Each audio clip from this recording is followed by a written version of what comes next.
नमस्ते सदावत्सले मातृभूमि।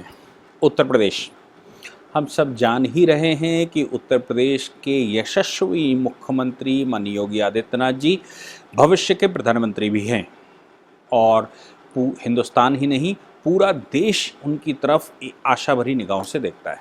पूरे देश को ये लगता है कि माननीय योगी जी देश के अगले प्रधानमंत्री हैं और योगी जी ही हिंदुस्तान को आगे ले जा सकते हैं। उनकी विचारधारा से, उनके वर्किंग स्टाइल से और उनकी बहुत सारी चीज़ों से हमारे देश के लोग प्रभावित हैं। अब सवाल ये आता है कि योगी आदित्यनाथ जी सुर्खियों में तो रहते ही हैं और उत्तर प्रदेश का चुनाव भी है। 2022 में होने वाले उत्तर प्रदेश के चुनाव में बहुत सारे लोग आशाएं लगाकर बैठे हैं। मैं उनकी बात नहीं कर रहा हूं जो टिकट मांग रहे होंगे, क्योंकि टिकट तो बहुत सारे लोग मांग सकते हैं। भारतीय जनता पार्टी आज का भविष्य है भारत का, और इस समय भारतीय जनता पार्टी अपने चरमोत्कर्ष पर है, क्योंकि भारतीय जनता पार्टी को काउंटर करने के लिए अभी भी देश में कोई ऐसी पार्टी नहीं है जो भारतीय जनता पार्टी की से डिफेंड कर सके या उसको डिफेंड कर सके। चुनाव तो सभी लड़ते हैं, लेकिन जो स्थितियां हैं वो थोड़ी डिफरेंट हैं। तो ऐसी परिस्थिति में लोगों को उत्तर प्रदेश में टिकट मांगना, पार्टी की तरफ आकर्षित होना, और चूंकि उत्तर प्रदेश में सरकार बन रही है 2022 में फिर से योगी आदित्यनाथ जी की, इसलिए लोगों को जो मौसम विज्ञानी हैं उन मौसम वैज्ञानिकों को योगी जी दिखाई दे रहे हैं और उनको अब जाति समीकरण भी दिखाई देते हैं। वैसे तो मुझे नहीं लगता कि शादी विवाह को छोड़कर और कोई जाति समीकरण में लोग पढ़ते होंगे, लेकिन अब चूंकि पॉलिटिक्स करनी है तो जाति समीकरण में निकलना है। इसलिए अब डिप्टी सीएम के दावेदार कुछ निकल रहे हैं कि हमें साहब डिप्टी सीएम की तरह प्रोजेक्ट किया जाना चाहिए। मैं प्रोजेक्ट हो नहीं सकता, मेरे अंदर ताकत नहीं है कि मैं डिप्टी सीएम बन सकूं या मैं इतना बड़ा लीडर बन सकूं, लेकिन सब बीजेपी प्रोजेक्ट करते हैं। बीजेपी प्रोजेक्ट करे मुझे डिप्टी सीएम के रूप में, क्योंकि मेरे पास एक वोट है, मेरी 160 कॉन्स्टिट्यूएंसीज में बहुत सारी पहचान है, मेरी जाति के लोग हैं। ऐसा क्लेम करने वाली पार्टियां भारत में बहुत सारी हैं। आपको याद होगा उत्तर प्रदेश में एक बड़े लीडर हुए, पिछली सरकार में वो मंत्री भी थे। पिछली सरकार के दौरान उनके साथ बहुत कुछ, उन्होंने बाद में इस्तीफा दे दिया था, ओम प्रकाश राजभर। सोहेल देव पार्टी उन्होंने बनाई थी और राजभर जी को ये लगने लगा था कि उनकी दम पर ही उत्तर प्रदेश में सरकार चलती है।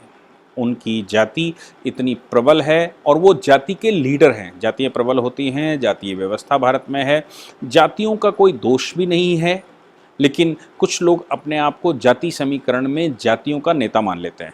तो ओम प्रकाश राजभर को ऐसी गलतफहमी हो गई थी कि उनको लगा था कि 2019 का जो केंद्र का चुनाव है उस चुनाव में अगर हमको वैल्यू नहीं दी जा रही है या हमको उत्तर प्रदेश में कुछ बड़ा डिप्टी सीएम नहीं बनाया जा रहा है तो फिर हम साहब मोदी जी को हरवा देंगे। ओम प्रकाश राजभर का ये जो विचार था या जो उनकी खुशफहमी थी वो 2019 के चुनाव में टूट गई। आज वो पैदल हैं और उनके पास कोई काम नहीं है। इसी प्रकार की कुछ गलतफहमियां नीतीश कुमार के सहयोगी जितेंद्र मांझी को हुई थी। इसी प्रकार की कुछ गलतफहमियां हमारे यहाँ कल्याण सिंह जी को हुई थी। इसी प्रकार की गलतफहमियां गुजरात में शंकर सिंह वाघेला को हुई और बाद में केशुभाई पटेल को हुई। इस प्रकार की गलतफहमी लेटेस्ट चिराग पासवान को भी हुई थी बिहार चुनाव के दौरान, और उनकी भी बड़ी सारी आशंकाएं थीं, बहुत सारी डिमांडें थीं और उन डिमांडों के बेस पर वो बहुत कुछ चाहते थे। ऐसी खूबसूरत ख्वाब बहुत सारे लोग देख सकते हैं। किस लिए? क्योंकि उनका जन्म एक पार्टिकुलर जाति में हुआ है और उनको लगता है कि वो ऑटोमेटिकली बीजेपी उनको प्रोजेक्ट करे, ये जो करंट सरकार है उनको प्रोजेक्ट करे कि वो उनके लीडर हैं। वो अपने आप को लीडरशिप प्रूफ करने में सक्षम है कि नहीं है ये वो समय बताएगा, लेकिन उनको लगता है कि आज की रूलिंग पार्टी उनको किसी न किसी तरह से प्रोजेक्ट करे। मैं बात कर रहा हूं निषाद पार्टी की। निषाद पार्टी के चीफ संजय निषाद को ये गलतफहमी शायद हो गई है कि वो निषादों के लीडर हैं। निषाद, मल्ला और बहुत सारी जो केवट, ऐसी बहुत सारी जातियां जो प्रदेश में हैं, उनको लगता है कि वो उनके लीडर हो गए हैं और वो सारा का सारा वोट जो निषाद का है, जो मल्लाहों का है, जो खेबटों का है, वो सब उनके कहने पर डाइवर्ट हो जाएगा और बीजेपी की सरकार को गिरा सकता है। ये खुशफहमी होना स्वाभाविक भी है। क्योंकि 2017 के उत्तर प्रदेश चुनाव के बाद योगी आदित्यनाथ जी, जो गोरखपुर से सांसद थे, उन्होंने जब वहाँ इस्तीफा दिया और वहाँ बाई इलेक्शन हुआ। आपको याद होगा कि वहाँ अगल बगल की 2 सीटों पर बाई इलेक्शन हुआ था। एक तो डिप्टी सीएम उस समय बने केशव मौर्य जी की सीट पर हुआ था और दूसरा योगी आदित्यनाथ जी की सीट पर बाई इलेक्शन हुआ था। उस बाई इलेक्शन में योगी आदित्यनाथ जी को हराने के लिए एक समीकरण तैयार किया गया था। वो समीकरण था माया और मुलायम। माया और मुलायम यानी कि अखिलेश और मायावती ने मिलकर अपने कैंडिडेट को विड्रॉ किया था और संजय निषाद के बेटे प्रवीण निषाद, जो गोरखपुर से खड़े हुए थे, वो जीत गए थे। यानी कि उनको समर्थन सपा और बसपा, सपा बसपा का गठबंधन नहीं हुआ था। वो एक एक्सपेरिमेंट चल रहा था कि सपा बसपा अगर दोनों एक तरफ हो जाएं तो क्या कुछ समीकरण बीजेपी के खिलाफ हो सकता है, और वो समीकरण उनको लगा कि सफल भी हो गया है। इसलिए मिस्टर निषाद गोरखपुर से सांसद हो गए। बाद में निषाद 2019 का जब चुनाव हुआ तो निषाद की पार्टी का अलायंस बीजेपी के साथ हो गया। संत कबीर नगर से उनको चुनाव लड़वा दिया गया और संत कबीर नगर से वो बीजेपी के सीट से चुनाव जीत भी गए। निषाद पार्टी का एक एमएलए और एक सांसद है। वो सांसद पहले वो हुए माया और मुलायम यानी कि सपा और बसपा के कैंडिडेट का विड्रॉ करने की वजह से और बीजेपी को हराने के उद्देश्य से संजय निषाद को आशीर्वाद दिया था अखिलेश यादव और मायावती ने। बाद में जब वो संत कबीर नगर से जीते तो वो बीजेपी की कैंडिडेट की तरह जीते, यानी कि बीजेपी के साथ अलायंस होने की वजह से बीजेपी ने अपने कैंडिडेट नहीं उतारा।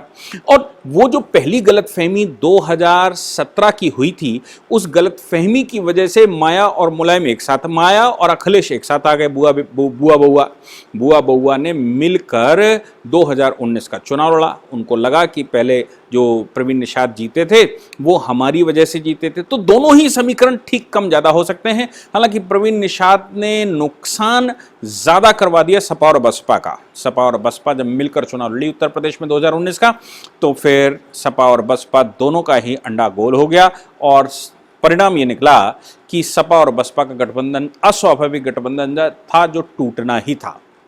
लेकिन मिस्टर प्रवीण निषाद उनको उस समय 2017 के बाई इलेक्शन में लाभ मिल गया और बाद में बीजेपी ने उनको आशीर्वाद दे दिया, तो वो संत कबीर नगर से सांसद हो गए।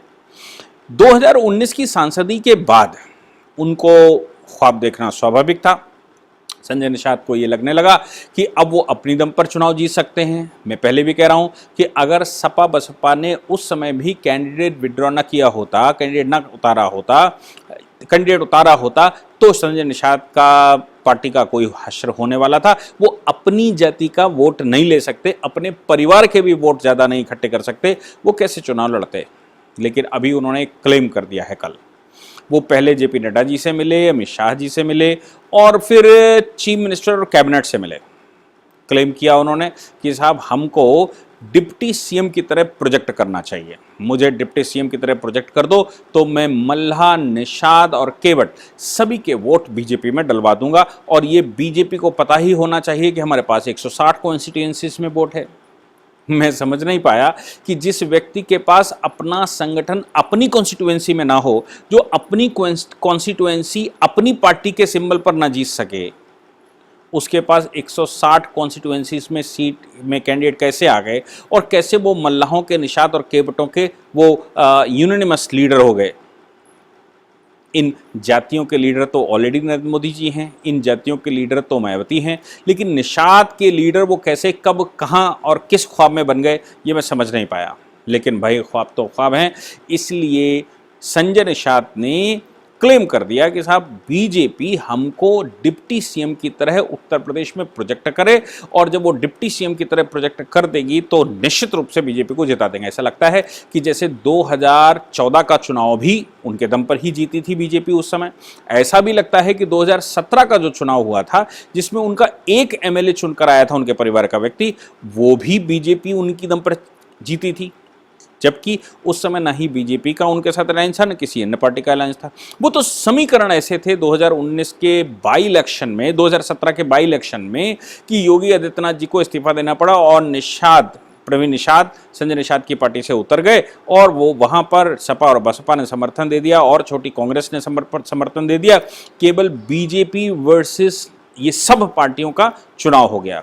लोग योगी आदित्यनाथ जी को लंबे समय से वहां पर सांसद देख रहे थे, इसलिए ये संभव है कि योगी आदित्यनाथ जी की जगह पर जो कैंडिडेट वहां पर उतारा गया वो गोरखपुर के लोगों को पसंद नहीं आया, क्योंकि गोरखपुर के लोगों को योगी आदित्यनाथ जी की छवि उस व्यक्ति में दिखनी चाहिए जो नहीं दिखी होगी। परिणाम स्वरूप प्रवीण निषाद वहां से जीत कर आए।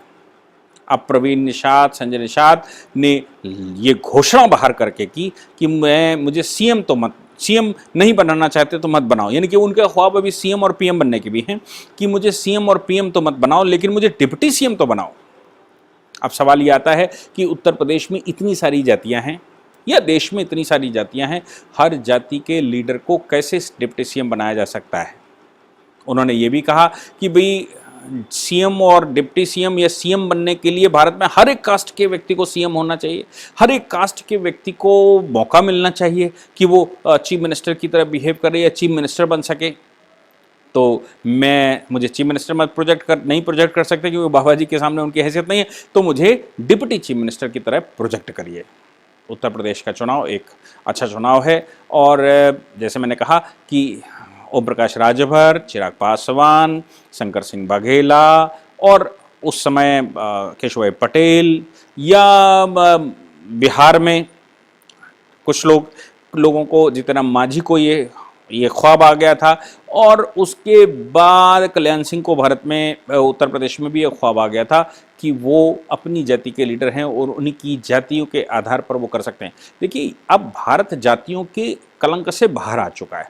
बहुत बड़ी स्थिति में अब हिंदू हित ही प्रिवेल करता है, जाति हित प्रिवेल नहीं करता। जाति हित अगर प्रिवेल करता तो माया और मुलायम के एक साथ आने के बावजूद, यानी कि अखिलेश और माया के एक साथ आने के बावजूद वो लोकसभा के चुनाव में जिस प्रकार धड़ाम हुए वो काबिल तारीफ है, वो देखने में आता है।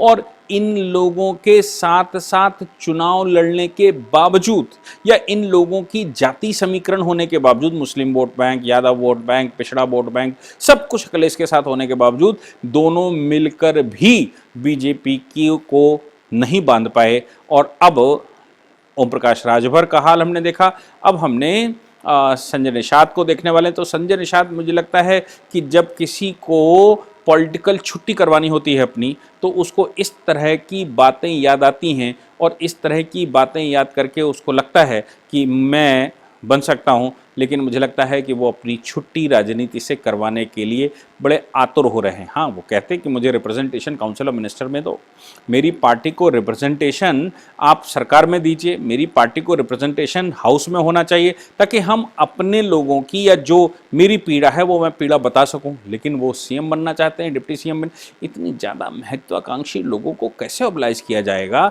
या कैसे राजनीति की जाएगी, मुझे समझ नहीं आता। सवाल ये आता है कि निषाद पार्टी ये अगर सोचती है कि वो अखिलेश को वोट दे देंगे तो अखिलेश उनको डिप्टी सीएम बना दें, क्या संभव है?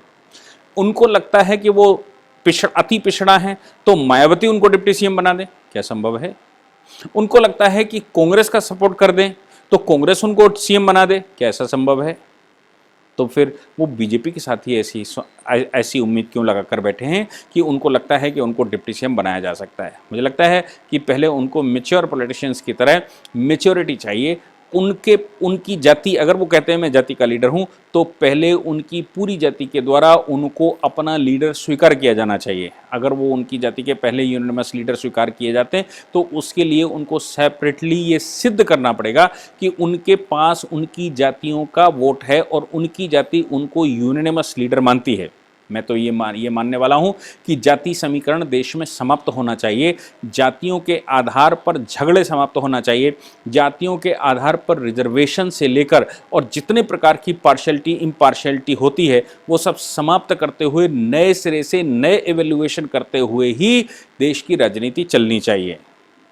तभी देश का कल्याण हो सकता है। अगर जातियों की राजनीतियों को ऐसे प्रभावित किया जाता रहा और उनको इस प्रकार प्लेस दिया जाता रहा तो हिंदुस्तान का भविष्य बहुत अच्छा नहीं दिखता। इसलिए मैं उम्मीद करता हूं कि संजय निषाद जी को ये बात समझ में आएगी, मेरे इस स्टेटमेंट के बाद उनको समझ आएगी कि ये ज़िद उनकी ठीक नहीं है।